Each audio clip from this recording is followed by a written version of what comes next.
Hello, this is Little Green Ghouls, and welcome back to Goosebumps Revisited, a series where I break down a classic Goosebumps book and any episode that goes along with it. I will also be telling us for Goosebumps cliches and classic moments. This week, I'm excited to visit Calling All Creeps. This one was kind of a pleasant surprise. I didn't really remember a whole lot about this book before reading it this week. I just knew it involved revenge, a bake sale, and purple lizard people. Ricky is probably our most bullied protagonist yet, and I couldn't help but root for him by the end. If you haven't read this one yet, you should check it out. This 1996 cover is pretty great. It's nice getting to see a detailed look at the creeps from the story, and they look a little bit vicious. My only complaint is that it kind of spoils a major plot point in the book with the bullies, but aside from that, it's hard to find anything wrong with it. I like that they're basically just purple velociraptors in 90s attire. To me, it's one of the strongest covers. The 2007 slime border is a bit of a downgrade, I think. They brighten the image and go with a pink and green combo that just isn't as interesting as the pink and gray of the original, which is one of my favorite color pairings with the original 62. We get a bit more merchandise this week compared to recent books with the usual trading card book tear out, the now typical metallic sticker, but this week we also get to see a Calling All Creeps lunchbox, a lithograph of the cover, and I'm including this t-shirt even though I don't usually show the clothes because I really like this one. Our front take says, just dial 555-CREEP, which is one too many numbers for a phone number, but I appreciate what they're going for. Our back take says, reach out and scare someone, and this is a play on AT&T's old slogan from the 80s, reach out and touch someone, which I've always thought was just a little bit off, but let's read this blurb on the back. Ricky Beamer is furious when he gets kicked off the school paper, so he decides to play a joke on Tasha, the bossy editor-in-chief. Just a little joke, harmless really. After school one day, he sticks a message in the paper. If you're a creep, call Tasha after midnight, it reads. But somehow, Ricky's message gets messed up, and now he's getting calls. Strange calls from kids who say they're creeps. Creeps with scaly purple skin and long sharp fangs. Okay, let's start this summary. The book opens with our introduction to Ricky Beamer, who is currently sneaking out of his house, and it's not going well since he just took a spill down the stairs and landed on his elbows and knees. Lucky for Ricky, his parents are too enthralled with the Weather Channel to notice. He successfully makes it out of the house and is jogging through the snow to Harding Middle School with one goal in mind, revenge. I always appreciate a good revenge story, although things deemed worthy of revenge can get a little questionable in Goosebumps. So far, Ricky has a chip on his shoulder because kids at school think he's a nerd and lovingly call him Ricky Rat and Sicky Ricky. He creeps up to one of the school windows and spies his nemesis, Tasha McLean, working diligently with her journalism teacher, Miss Richards. These are some dedicated middle schoolers because isn't it supposed to be the middle of the night? I hope that teacher is getting a stipend for working this late. Apparently, the teacher-student duo are hard at work on the school newspaper that's due to publish tomorrow morning. Tasha is editor-in-chief and makes the final touches before it's printed off. Miss Richards needs a better system in place for this school newspaper because spending every Monday night working late with an 8th grader is no way to live your life. Ricky is patiently waiting outside under the window for the perfect moment to play his prank. Once Tasha and Miss Richards step out of the room, Ricky races in and adds to the front page, calling all creeps, if you're a real creep, call Tasha at 555-6709, after midnight. This is a really weird thing to write, but considering what I've seen written on bathroom walls over the years, this is very mild. He could have written some variation of call Tasha for a good time. Ricky then finally decides to let us in on why he's out for revenge in the first place with a little flashback to a few days ago. In math class, Ricky is assigned to show the new girl Iris around school, and Ricky is stoked because he thinks Iris is cute, and he enjoys that she doesn't know yet that everybody thinks he's a loser, so he's hopeful that maybe he'll impress her and make a friend. This quickly doesn't go as planned when he's showing Iris the school lunchroom. He runs into a group of 4 7th graders who seem to hate him even more than most kids already do. These 4 bullies are Jared, Brenda, David, and Wart. Considering there are 4 purple lizard people on the cover, including one girl-coated lizard, I'm assuming there has to be something more to them than your average Goosebumps bully. Wart ends up tripping Ricky and sending him falling to the floor and his lunch flying. The entire lunchroom laughs at Ricky, including Iris, so he's not having a great time. This doesn't have anything to do with Tasha though, so there must be more to this revenge tale. We jump to after school, and Ricky is trying his best to get some work done at the school newspaper, but everyone there hates him too. Tasha makes sure to give Ricky the hard-hitting stories like, why are there dirt patches out on the playground? And assignments like to interview the janitor on the difference between working days and nights. Ricky dutifully writes the articles he's assigned, but they never make it to publishing. The bullies from earlier, David and Wart, are also on the school newspaper, and Ricky is subjected to more bullying. This time, Wart tries to steal a can of Pepsi from Ricky, which results in it flying across the room and landing all over Tasha's keyboard, causing the entire front page of the next newspaper to be deleted. Tasha is livid and starts shrieking about what a creep Ricky is. I would assume the undo button existed in 1996, so everyone just needs to take a breath. Tasha sits in a puddle of Pepsi, further frustrating her, and she is unable to get the front page back. This must be why she's working late during Ricky's revenge prank. Tasha fires Ricky from the school newspaper, and to make it all worse, Iris just so happens to be standing in the doorway and witnesses the whole thing. Lucky for Ricky, Iris isn't a complete asshole like the rest of the student body and takes Ricky's side and thinks Tasha's a real piece of work. Ricky and Iris walk home together in the dark, and while discussing rollerblading because it's 1996, Ricky suddenly realizes they're being followed. Iris thinks Ricky is just hearing things until his 4 bullies, David, Wart, Brenda, and Jared, leap out of the bushes and begin shoving Ricky around and eventually into the mud. The bullies are deeply upset that Ricky told Tasha that it was Wart who caused the Pepsi to spill and proceed to push him into the mud repeatedly whenever he tries to stand up. They then force Ricky to sing the Star-Spangled Banner if he wants out of the mud, and all of this is happening right in front of Iris, who doesn't know what to do. Stein is successfully making me feel bad for Ricky. Sometimes we're supposed to feel bad for the protagonist, and I just don't. But Ricky has it pretty rough in this book. After Ricky finishes his song, he races home without even looking back at Iris because he's so humiliated, and once he's in his bedroom, he concludes all of this is Tasha's fault. We're still in the flashback and jump to Saturday morning where Ricky is awoken by a phone call from Tasha. She needs him to write a front page story on the school's midwinter car wash, so he needs to race to the school right away. Ricky is thrilled to have a second chance, but Tasha makes it clear she's desperate because all of her other reporters are on a field trip, and that if her dog could write and take pictures, she would use it instead of Ricky. Once at the school, Tasha hands him her dad's very expensive camera and instructs Ricky to take 4 to 5 photos of the car wash and to bring it right back. So clearly something bad is going to happen to this camera. Also, why the hell are these kids running a car wash in the middle of the winter? That doesn't seem like a very fun fundraiser. Once outside, Ricky tries to take his first photo and is immediately sprayed with 4 different hoses, which can only mean one thing: his bullies are back. This sends Ricky into a blind rage where he ends up snatching one of the hoses and soaking the inside of Wart's dad's car. Then, in his attempt to escape, he falls face first on top of the camera, smashing it. He returns to Tasha to deliver the bad news, and she doesn't want to hear any excuses and fires him again. She also mentions he'll be paying for the broken camera or her father will sue him. Ricky walks home defeated and again decides this is all Tasha's fault. I'm not really following Ricky's logic on how all of this is Tasha's fault, when really the source of all his problems seem to be Jared, Brenda, David, and Wart in particular. Tasha isn't very nice, but she's also not the one setting all of these events in motion. So now we're back to present day, and Ricky is where we left him, typing out his call Tasha if you're a creep message. He's admiring his work when he hears footsteps fast approaching and thinks he's been caught in a chapter cliffhanger. But Tasha never sees him and he's able to escape out the window, but he does make the unwise decision to leave the window open right after. Ricky makes it home to find his parents still watching the Weather Channel. Ricky makes sure to let us know that he tried to get his parents to get with the times and watch MTV, but they didn't like the lack of weather. Ricky is riding high off his prank and decides to call Iris and share the details of his prank. He doesn't have her number, so he calls information to get it. He expects her to think this was the greatest prank ever, but she thinks only bad things can come from this. It's the next day at school, and Ricky runs into Tasha, who sneers at him like usual, but he doesn't mind because he knows he's gotten his revenge. We then live a day in the life of Ricky, where every single kid in this school seems to be out to get him just for existing. Like, Ricky might be our most bullied protagonist so far. We then jump to that night, and just after midnight, Ricky gets a phone call from Iris. She wants to know if Ricky saw the school newspaper because he's in major trouble. Ricky is confused and wants to know more, but she has to hang up before she tells him why. It's kind of odd Ricky didn't get a copy of the newspaper himself, as a little memento for his act of revenge. A few minutes later, he gets another phone call and expects it to be Iris to end the suspense, but nope, a strange voice is on the other line saying that they called like instructed and that they're a creep. Getting a phone call at midnight from a self-declared creep would have scared the shit out of me as a kid, and actually it'd probably scare me now too. Ricky tries to go back to sleep, but then he gets another phone call from another self-described creep. He hangs up, but then Ricky's father bursts into his room and wants to know why the hell people are calling him at midnight. Ricky tries to explain it's just a prank, but his dad is not pleased. Ricky then gets 2 more phone calls from creeps, but one of them says something more than just "I'm a creep." This creep says he's ready to plant, ready to rule, and wants to know when the creeps will meet. Ricky ends up unplugging the phone around 2 a.m. because the phone calls just won't stop. Saying "I'm a creep" so many times is making me think of Radiohead. But I'm a creep. The next morning, his parents are pissed and threaten to go to Ricky's school and to yell at the kids to stop calling because they were also kept up all night from the phone ringing. Ricky can't think of anything more humiliating than that and begs them not to, and I'd have to agree. At school, he runs into Iris, who shows him the newspaper, and Ricky sees that his little prank message has been changed from "call Tasha" to "call Ricky," which you'd think he would have pieced together at this point. At lunchtime, he passes his 4 bullies, but to his surprise, they don't harass him at all, and he enjoys himself a peaceful lunch for the first time all year. Right before heading back to class, he's suddenly hit with a rolled up note asking, "When will the creeps meet?" Ricky confides in Iris that he's getting worried about this creep situation, and she points out an obvious solution: unplug the phone tonight.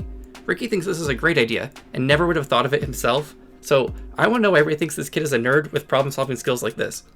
Iris then asks him if he's free tomorrow to help her buy some supplies for the school bake sale because she wants to make something extra special since she's new and wants to make a good impression. Ricky is stoked because a girl has literally never asked him to go anywhere with them before. Ricky is again in a great mood until he opens his locker and sees somebody has written in red paint, "When will the creeps meet?" which freaks him out. That night, the phone calls start early, and this time one of the creeps wants to know when they will plant the seeds. Ricky is again freaked out and doesn't know what to do. The next day, Ricky is eager to meet Iris after school so they can bake together, but before he can reach her, he's dragged off into the woods by his favorite 4 bullies. They release him, and Ricky is confused as to why they aren't beating on him like usual. Wart then drops this bombshell: "We are the creeps. We wouldn't harm you, Commander." Ricky doesn't know what the heck they're talking about and wants to know why they're calling him Commander. Brenda then says, the identity seeds grow stale in 1 week, so they need to complete their mission. Again, Ricky is confused and thinks this must be just a big prank. Wart then says how the mission will fail if they don't plant the seeds, and reminds Ricky if the mission fails, he'll be killed. Ricky thinks all of this is just a little too advanced for the bullies and begins to wonder if what they're saying is true. Brenda then pulls out the identity seeds, which just so happen to look exactly like chocolate chips, which is convenient for our bake sale subplot. Brenda then reminds Ricky that every kid must eat at least 1 seed, and before Ricky can say anything else, the 4 bullies begin to transform into monsters. I stared in horror as their faces twisted and their bodies began to transform. Bumps popped up all over their heads. Bumps about the size of quarters rose up on their arms and hands. Their skin began to darken. In seconds, they were all bright purple. The big purple bumps trembled and shook on their skin. Their faces stretched. Their hair disappeared into their purple skulls. Their eyes sank into their flat purple heads. Long ropey tongues flicked between their jagged rows of teeth. Purple bumpy tongues glistening as they whipped from side to side. I stared at them, unable to move, unable to run, unable to take my eyes off the 4 creatures. Bumpy lizard creatures. Creeps. They grunted and wheezed. Their eyes rolled wetly. Their snouts dripped. Their lizardy jaw snipped open and shut. "No," I cried out as Wart sprang at me. I thought he was attacking, but he scrambled past me and grabbed the scrawny squirrel between his purple hands. Instantly, his jaws flew open and he stuffed the squirrel inside. He swallowed it without chewing. The furry tail slid down last. He licked his bumpy lips and wet tongue and said, "Sorry, there wasn't enough to share." After witnessing Wart consume a squirrel, Ricky decides it's time to run, but the creeps aren't done with him yet. They demand to know when they should plant the seeds. Ricky decides to act authoritative and demands Brenda give him the identity seeds, which he notices have a sour smell to them. Wart then reveals he has an idea on how to get each kid to eat a seed. He thinks they should sneak into the cafeteria the next morning and plant the seeds in the school lunches. That way, by tomorrow night, all the kids in the school will be transformed into creeps. Ricky decides to stall for time and says he'll let them know by tomorrow whether that plan will work or not, and leaves with the identity seeds, and then wonders to himself how on earth he's going to stop this from happening. I appreciate that this wasn't a last page twist, and that we still have quite a bit of book to go with these alien purple velociraptors lurking as a threat. Actually, I'm not even sure if they're aliens. Maybe they're Illuminati lizard people. At dinner, while devouring a bucket of fried chicken, Ricky decides to tell his parents everything. This short little chapter acts like a mini summary of the book so far in case kids are confused with the plot, I'm assuming. After Ricky finishes telling his parents about the creeps, all they can do is laugh and compliment his wild imagination. He storms up to his room and tries to call Iris, but she never answers. He then decides that he'll just go to school the next morning, early, and tell the principal everything. Because yeah, I'm sure that will work well. We then spend a few pages with Ricky worrying about the fate of the world, and an unnecessarily detailed description of his walk to school the next morning to meet with the principal. After telling the principal the story, all she can do is suggest to Ricky that she sees the nurse because she thinks he must be ill to be rambling on about these kinds of delusions. Ricky tries to convince her he was just joking and races out of the office, ends up running straight into Wart, who's ready to plant the seeds in the cafeteria food. The creeps force Ricky into the cafeteria where the lunch ladies are busy cooking up some tuna casserole. They let Ricky have the honors and push him into the kitchen to plant the seeds.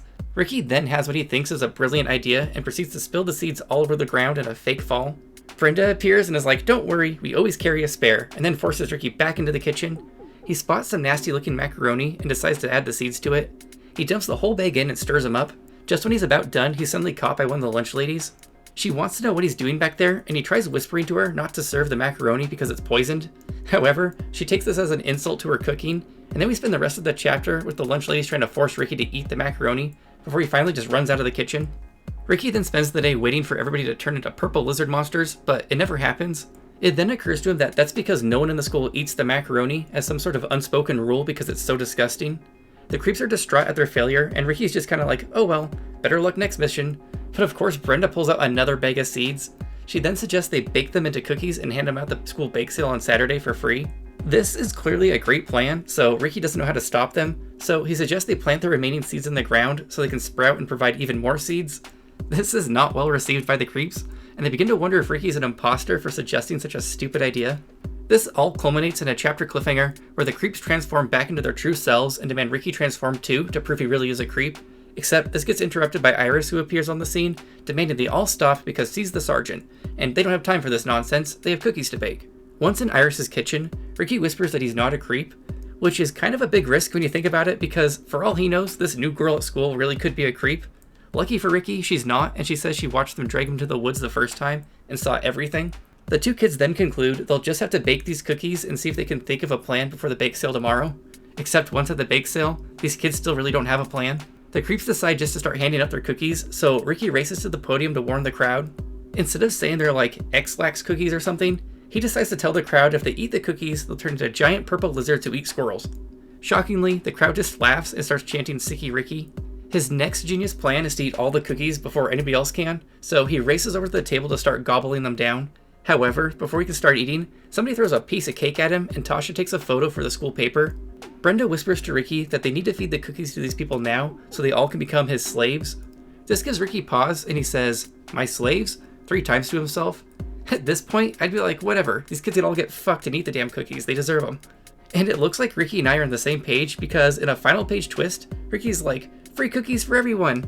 He then eats one himself and can't wait to see how things change around here, with him as the commander of his new purple lizard army. So that's how this one ends. It's a little abrupt, but I'm happy for Ricky nonetheless. Calling All Creeps got a direct episode pairing this week that I somehow never saw. Our notable actor this week is Mia Farrar, who played Tasha, mostly because she continues our Magic School Bus to Goosebumps connection since she was the voice of Phoebe. It looks like she moved on from acting as more of a writer. It's always kind of cool to see how many of these kids stayed in entertainment, either on screen or behind the scenes. Anyways, let's get to the episode. Ricky is leaving quite the evidence trail. Take revenge on Tasha McClain. It's always fun getting to see the old computers I had to use in elementary school. Calling all creeps. There doesn't seem to be much else to this newspaper.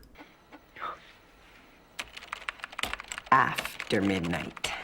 Tasha is about to fuck Ricky up. Oh, it was nothing, Miss Richards. These must be our creeps. Well, if it isn't Ricky the Rat. Don't call me that. I guess Wart's superpower is having exceptionally bad breath, and yet Ricky is the supposed freak. Last of Wart's onion breath. Ricky has to sing Mary Had a Little Lamb in this version versus the Star Spangled Banner. I think I'd prefer Mary Had a Little Lamb. Louder! And here's Iris to save the day. I hate it when kids pick on someone like that. Yeah, me too. There are a lot of lunchroom scenes in Goosebumps when you think about it.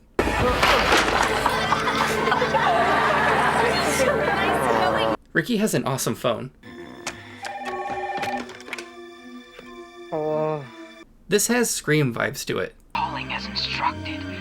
I'm a creep. I'm a creep. Wart gives his thumb of approval.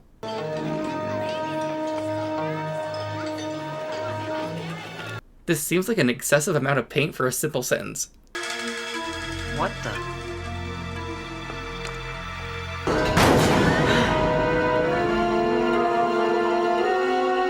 That is a horrific alarm sound. I would wake up in fear every morning.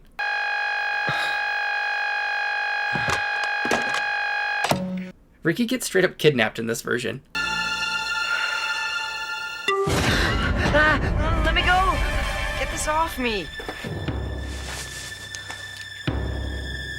Time for some special creep effects. They're ready.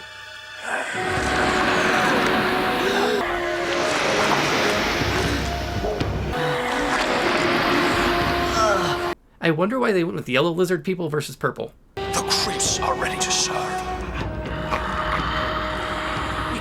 I guess eating a squirrel would be too much for a kid's show, so bugs it is. Commander, don't move.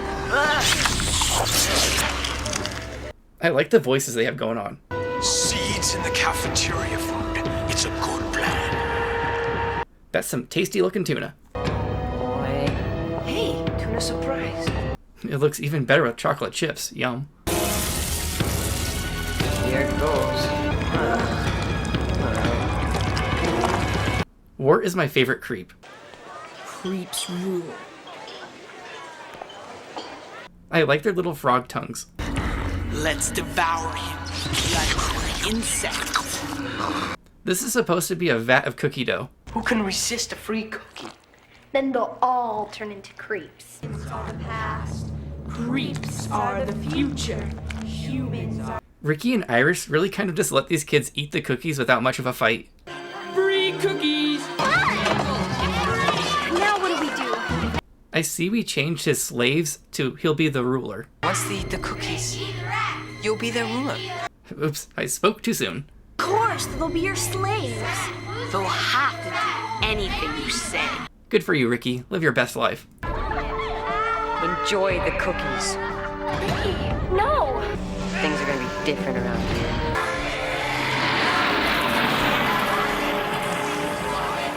Overall, I thought Calling All Creeps was a stronger book than I was expecting it to be. Sometimes, when we have a bullied protagonist out for revenge in Goosebumps, it's for silly reasons and it's hard to relate. But for Ricky, I actually felt bad for the kid, and the bullying felt a bit more realistic. I enjoyed the squirrel-eating purple lizard monsters, and that the book didn't shy away from showing them halfway through the story. The ending is a bit lackluster in some ways because it left me wanting to see what happens next, but sometimes it's nice when an ending is left open-ended so the reader can decide where the story goes. I'm going to give this one 5 out of 5 identity seed cookies. Now I think I need some chocolate chip cookies myself. Okay, on to our totals. Calling All Creeps didn't have any vomit, shoulder scares, or it was only a dreams, but it did have some 90s moments. In Getting Jiggy with the 90s, we had 6 90s moments. These included rollerblades, home phone numbers, blue screen word processing, payphones, MTV, and calling information. This raises our Goosebumps total to 155 jiggy 90s moments. Calling All Creeps kind of had 2 key prank moments, and I think the rest is just plain old bullying. Our first prank is Ricky putting Tasha's phone number in the newspaper, and our second is basically the Uno reverse on this, where Tasha switches it back to Ricky. This raises our total to 116 pranks. Calling All Creeps had less cliffhangers than usual, with a total of 8 chapter cliffhangers. This raises our Goosebumps series total to 615. We don't have any clunky cliffhanger awards this week, because the few cliffhangers we got were all pretty solid. We have the return of the asshole victim, with Tasha being fed an identity seed cookie, and really, I could have added up the entire school because they were all assholes to Ricky, but I'll just stick to the main villain. This raises our Goosebumps total to 29 asshole victims. Shocker ending. Our big twist for this book was, surprise, Ricky decided fuck these kids and feeds everybody an identity seed cookie after all. This brings our Goosebumps series total to 43. Well, that's it for Calling All Creeps. I really enjoyed this one and wanted to see more creep action. Next week is Beware the Snowman, and I have zero memory of this book, despite always liking the cover. Let me know in the comments what you thought of Calling All Creeps. Would you eat some cafeteria macaroni? How about a squirrel? Are you ready to become a creep? Also, what did you think of my not actually human horror clips this week? I tried so hard to get society clips in, but YouTube age restricts that movie like no other movie I've tried to include before. If you've never seen Society, it's a must-see cult classic. Anyways, as always, thanks again for watching, and make sure you subscribe for The pride. The love.